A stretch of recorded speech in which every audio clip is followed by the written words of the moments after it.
بسم اللہ الرحمن الرحیم رب اشرح لی صدری ویسر لی امری واحلل عقدۃ من لسانی یفقہوا قولی۔ سرکار دو عالم صلی اللہ علیہ وآلہ وسلم کی سیرت مبارکہ کے بیان کا ارادہ ہے انشاءاللہ، اور اس سے پہلے کے واقعات میں آپ کی خدمت میں عرض کیا سرکار دو عالم صلی اللہ علیہ وآلہ وسلم کے آباء و اجداد سے متعلق۔ آج انشاءاللہ جشن آمد رسول سرکار دو عالم صلی اللہ علیہ وآلہ وسلم کی دنیا میں آمد سے متعلق تذکرہ کریں گے انشاءاللہ۔ وقت تھا معصوم کلیاں مسکراتی تھی، سبحان اللہ۔ ہوائیں خیر مقدم کے ترانے گنگناتی تھی، ابھی جبریل اترے بھی نہ تھے کعبے کے منبر سے، اتنے میں صدا آئی یہ عبداللہ کے گھر سے، سبحان اللہ۔ مبارک ہو شہ ہر دو سرا تشریف لے آئے، مبارک ہو محمد مصطفیٰ تشریف لے آئے۔ سبحان اللہ سبحان اللہ۔ تو بچے کی پیدائش پر دنیا بھر میں خوشیاں منائی جاتی ہیں، لیکن مکے میں 12 ربیع الاول سن 571 عیسوی، ابھی 2021 چل رہا ہے نا، سر 571 عیسوی، ایک بچہ پیدا ہوا کہ جس کی پیدائش پر کل جہان خوشیاں منا رہے تھے۔ ہاں کوئی ایک ایکسیپشن تھا، نثار تیری چہل پہل پہ ہزاروں عید ربیع الاول، سوائے ابلیس کے جہاں میں سبھی تو خوشیاں منا رہے ہیں، یہ ایک ہی ایکسیپشن تھا۔ سبحان اللہ۔ ہاں کل جہاں خوشیاں منا رہے تھے، لیکن ساتھ ہی مکے والے اور خاص کر بنو ہاشم کے لوگوں میں خوشی کے ساتھ ساتھ ایک عجیب سی کسک تھی۔ ہاں، اور وہ کسک اس بات کی تھی کہ اس حسین و جمیل بچے کو سب دیکھ رہے تھے، لیکن یہ بچہ اپنے باپ کو اور اس کا باپ اسے دیکھنے سے محروم تھا، کیونکہ والد گرامی حضرت عبداللہ بن عبد المطلب جو بنی ہاشم کی آنکھوں کا تارا تھا، جنہیں اللہ نے 100 اونٹوں کی قربانی کے بدلے زندہ رکھا تھا، اگر کل کا واقعہ ذہن میں ہو، لیکن وہی حضرت عبداللہ بھری جوانی میں مدینے کے سفر کے دوران خالق کے حقیقی سے جا ملے تھے۔ تو سرکار دو عالم صلی اللہ علیہ وآلہ وسلم جب دنیا میں آئے ہیں، والد محترم پہلے ہی وصال فرما چکے تھے، اور یہ بچہ کیسا تھا؟ یہ بچہ کیسا تھا؟ چہرہ تھا کہ لوگوں کی نظریں ہی نہیں ہٹتی تھیں، دائیوں نے کبھی ایسا بچہ دیکھا ہی نہیں تھا، ہاں دیکھا ہی نہیں تھا۔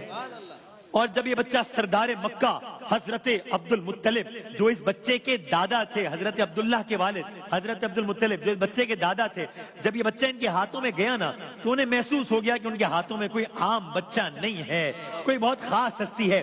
ہاں یہ وہی عبد المطلب ہیں جن کے ہاتھوں میں ان کے اپنے بچے اور پھر اپنے بچوں کے بچے بھی پیدا ہونے کے بعد دیے جاتے رہے، لیکن جو شان اس بچے کی تھی وہ عبد المطلب کی آنکھ نے کبھی دیکھی نہیں تھی۔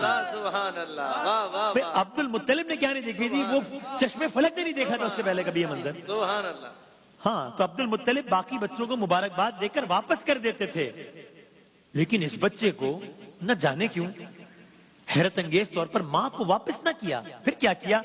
جانے کیوں عبد المطلب کے قدم خود بخود خانہ کعبہ کی طرف اٹھ گئے، اور اب بچے کو لیے طواف کیے جاتے ہیں۔ ایک جملہ کہہ دوں، گویا بچے نے پیدا ہونے کے بعد جو پہلا باقاعدہ کام کیا وہ رب کعبہ کے گھر کا طواف تھا۔ اللہ اکبر۔ اور آپ جانتے ہیں ابرہہ کا واقعہ بھی ہوا ہے کچھ عرصے پہلے، اسی سال ہوا ہے، یہ عام الفیل ہے جب سرکار کی ولادت ہوئی ہے۔ تو وارث کعبہ، کسے معلوم تھا کہ کعبے کا طواف کرنے والا بچہ وہ عظیم انسان بنے گا؟ کعبے کا طواف کرنے والا یہ بچہ وہ عظیم انسان بنے گا جس کے گرد پوری دنیا طواف کرے گی۔ اللہ اکبر۔ بعدس خدا بزرگ توئی، قصہ مختصر، بات ختم۔ کیا کہنے؟ دنیا میں احترام کے لائق ہے جتنے لوگ، میں سب کو مانتا ہوں مگر مصطفیٰ کے بعد صلی اللہ علیہ وآلہ صلی وسلم. اللہ علیہ وآلہ. آگے بڑھتے ہیں. بچہ ماں کو دیا گیا. اب نام رکھنے کا معاملہ آیا. جب نام رکھنے کا معاملہ آیا تو بہت سے نام تھے, لیکن کوئی ایسا نام نہ تھا جو اس بچے پر ایسا جچتا کہ حق ادا ہو جاتا. بس بچے کا نام رکھا گیا محمد صلی اللہ علیہ وآلہ, یعنی صلی اللہ علیہ وآلہ وسلم, یعنی وہ ذات جس کی بس تعریف ہی تعریف ہو, بس توصیف ہی توصیف ہو. اب باوجود یہ کہ مکہ یوں دیکھا جائے تو ذرا ایک متمدن دنیا سے دور ایک جگہ تھی, اور عرب قبائل کسی ایک حکومت کے ماتحت نہیں تھے, ہر قبیلے کی اپنی اپنی حکومت تھی, لیکن اس کے باوجود پوری زبان کے معاملے میں پوری دنیا میں عرب کو ایک ممتاز حیثیت حاصل تھی. زبان کے معاملے میں عرب کا کوئی مقابلہ نہیں کر سکتا تھا. اس کی آپ وسعت کا اندازہ اس بات سے لگائیے کہ ان کے ہاں گھوڑوں اور تلواروں کے بھی ایک ایک نہیں سینکڑوں نام ہوتے تھے. ان کے ہاں شاعری کا سالانہ مقابلہ ہوتا تھا, اور جو نظم پہلے نمبر پر آتی تھی اس کو سال بھر کے لیے خانہ کعبہ میں لٹکا دیا جاتا تھا. بس ایک مرتبہ سورہ کوثر, بسم اللہ الرحمن الرحیم, انا اعطیناک الکوثر فصلی لربک وانحر انا شانئک هو الابتر, ایک مرتبہ سورہ کوثر عظیم شعراء کے سامنے پیش کی گئی. وہ صرف ان 3 آیات کو پڑھ کر حیرت زدہ رہ گیا. لکھا تھا بسم اللہ الرحمن الرحیم انا اعطیناک الکوثر فصلی لربک وانحر انا شانئک هو الابتر, نیچے وہ لکھ گیا ما ھذا کلام البشر, یہ کسی بشر کا کلام نہیں ہے. ما ھذا کلام البشر, یہ کسی انسان کا کلام نہیں ہو سکتا. تو زبان کے معاملے میں یہ معاملہ تھا. حضرت عبد المطلب کی وفات, جب ان کی وفات ہوئی, ان کی بیٹیوں نے مرثیے لکھے, یعنی اس انداز سے زبان کا عالم تھا کہ جب گھریلو عورتیں زبان پر اس درجہ مہارت رکھتی, خود شعراء کا کیا حال ہوگا. اور ایسا کیوں ہوتا تھا, اس کے پیچھے ایک حکمت بھی تھی. وہ کیا تھی؟ عربوں میں اور خاص طور پر اہل مکہ میں ایک وتیرہ تھا, ایک طرز رائج تھی. وہ کیا؟ وہ اپنے پیدا ہونے والے لڑکوں کو اس سے پہلے کہ وہ بولنا سکھائیں, ان کو دور دراز کے قبائل میں بھیجتے تاکہ ان کی عربی کسی بھی قسم کی دوسری زبان کی آمیزش سے پاک رہے. اس لیے کہ مکے کے لوگ تجارت کرتے تھے, اور دوسرے ملکوں میں جانے کی وجہ سے ان کی زبان میں دیگر زبانوں کے الفاظ شامل ہونے کا امکان تھا. تو بس حسب دستور بنو سعد, جو زبان دانی میں معروف تھا, اس قبیلے کی بنو سعد کی کچھ عورتیں مکہ آئیں تاکہ وہ نوزائیدہ لڑکوں کو اپنے ساتھ لے جائیں, ان کی پرورش کریں. یہ دستور تھا. دائیاں آتی تھی, بچوں کو لے جاتی تھی, ایک عرصے تک پالتی تھی, پھر واپس چھوڑ جاتی تھی. یہ قافلہ جو آیا ہے بنو سعد کا, اس کی بڑی دلچسپ داستان ہے. یہ قافلہ آیا ہے, یہ اسی سال کی بات ہو رہی ہے جب سرکار دو عالم صلی اللہ علیہ وآلہ وسلم کی ولادت ہوئی ہے. ہر دائی کو اپنے مطلب کا بچہ مل گیا, اور ساتھ ہی بچے کی پرورش کے لیے جو مناسب مال و متاع ہوتا ہے, جو پیسے ہوتے ہیں, جو فائنینشیل کمپنسیشن ہوتا ہے, وہ مل گیا. لیکن ایسی مکے میں ایک بچہ تھا جس کو ہر دائی دیکھ کر مبہوت تو رہ گئی, لیکن یہ تھا کہ بظاہر کا بڑا اہم ہے بھائیاں, بظاہر جتنا مال و متاع پرورش کے لیے دینا ضروری تھا, جو فائنینشیل کمپنسیشن, وہ اس وقت میسر نہیں تھا. تو اب کیا ہوا؟ سارے قافلے کی دائیوں نے ایک ایک بچہ گود لے لیا. سب اب یہ قافلہ واپس جا رہا ہے, بنو سعد سب واپس جانے لگے. ایک دائی تھی جن کو کوئی بچہ نہ مل سکا, اپنے شوہر کے پاس گئیں, اس سے تذکرہ کیا, یہ ایک بچہ ہے, یتیم ہے, اور مال و متاع کی بھی اتنی امید نہیں ہے, اس انداز کا مال و متاع نہیں مل رہا اس کی پرورش کے عوض جتنا باقی بچوں کے لیے مل رہا ہے. کیا کریں؟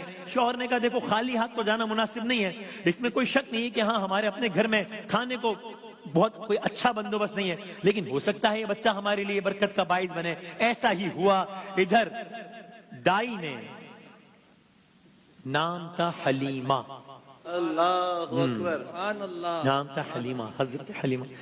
ادھر دائی حلیمہ اس یتیم بچے, بظاہر اس یتیم بچے, لیکن قیامت تک کے یتیم بچوں کے سرپرست اللہ محمد مصطفیٰ صلی اللہ علیہ وآلہ وسلم کو لے کر اپنے شوہر کے ساتھ اس قافلے میں اونٹنی پر سوار ہوئی. منظر ہی بدل گیا. کیا ہوا بھائی؟ اونٹنی کی حالت ہی بدل گئی. کیا ہوا؟ قبیلے کی عورتوں کو اس سے پہلے دائی حلیمہ کی اونٹنی سے ایک بڑی شکایت رہتی تھی. وہ کیا کہ وہ اپنی کمزوری کی وجہ سے, وہ اونٹنی اپنی کمزوری کی وجہ سے حد درجہ سست تھی, ہمیشہ قافلے سے کچھ فاصلے پر رہ جاتی تھی, اور قافلے والوں کو پھر اس کا انتظار انتظار کرنا پڑتا تھا. اب کی دفعہ یہ بچہ آ گیا دائی حلیمہ کے پاس. اس مرتبہ بھی قافلے والوں کو اونٹنی سے شکایت رہی, لیکن شکایت کی نوعیت مختلف تھی. کیوں؟ جب سے وہ سرکار دو عالم کی سواری بنی, اب اس کا حال یہ ہو گیا, اب قافلے والیوں کو نہیں بلکہ اونٹنی کی سوار حضرت دائی حلیمہ کو انتظار کرنا پڑتا. گویا اونٹنی ہوا میں اڑتی ہوئی قافلے سے آگے نکل جاتی تھی. اللہ اکبر, سبحان اللہ, سبحان اللہ. اب جب پڑاؤ کا وقت آیا, کیا کہنا, دائی حلیمہ کو فکر ستانے لگی کہ سب اونٹنیوں کے دودھ دوہیں گے, ہم بھوکے پیاسے نہ رہ جائیں. جو لاغر اونٹنی پہلے چل نہ سکتی تھی وہ دودھ کیا دے گی؟ لیکن اب جب دیکھا تو حیرت کی انتہا نہ رہی اس بات پر کہ اس اونٹنی سے اتنا دودھ حاصل ہوا کہ اس سے قافلے والے بھی سیراب ہوئے. قافلے والے بھی سیراب ہوئے. اور کیوں نہ ہو, اس پر سوار ذات قاسم تھی, تقسیم کرنے والی تھی. سبحان اللہ, سبحان اللہ. دائی حلیمہ نے اپنی ہمجولیوں سے کہا کہ وہ بھی آ کر اس بابرکت دودھ سے اپنے برتنوں کو بھر لیں. بس پھر کیا تھا, پورا قافلہ صرف ایک لاغر اونٹنی کے دودھ سے سیراب ہو گیا. سبحان اللہ. بلکہ بقایا سفر کے لیے بھی قافلے والوں نے وہ دودھ محفوظ کر لیا. گویا وہ سارا سفر پانی کے بجائے دودھ ہی پیتے رہے. سرکار دو عالم صلی اللہ علیہ وآلہ وسلم کی ولادت باسعادت سے آج سیرت سرکار دو عالم کا باقاعدہ آغاز ہو گیا صلی اللہ علیہ وآلہ وسلم. اب یہ قافلہ جا رہا ہے, مکے سے چل پڑا ہے, بنو سعد ہے, اونٹنی ہے, دائی حلیمہ ہے, سرکار دو عالم صلی اللہ علیہ وآلہ وسلم ہے. قافلے کی منزل کب ہے, کیا ہے, وہاں کیا ہوتا ہے, واپس مکہ آتے ہیں یا نہیں آتے, کب آتے ہیں, یہ سب آپ کی خدمت میں عرض کریں گے کل انشاءاللہ.